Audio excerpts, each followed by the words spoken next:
একসময় এলাকায় এলাকায় ত্রাসের রাজত্ব ছিল।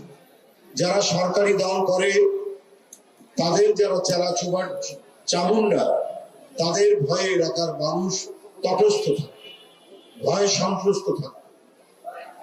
চাঁদাবাজি থেকে শুরু করে এমন কোনো অপকর্ম নেই যার সাথে তারা যুক্ত ছিল। আমাদের নেতা তারেক রহমান শক্ত হাতে এই চাঁদাবাজির বিরুদ্ধে অবস্থান নিয়েছে।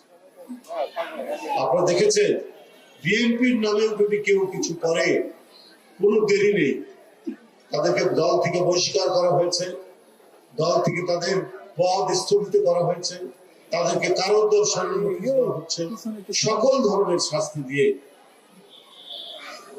আমরা দলকে পরিচালনা করছি তারেক রহমান, যাতে আবারও আওয়ামী ফ্যাসিবাদের অন্যভাবে পুনরুজ্জীবন না ঘটে। যে দল গঠন করেছেন স্বাধীনতার মহান ঘোষক শহীদ রাষ্ট্রপতি জিয়াউর রহমান,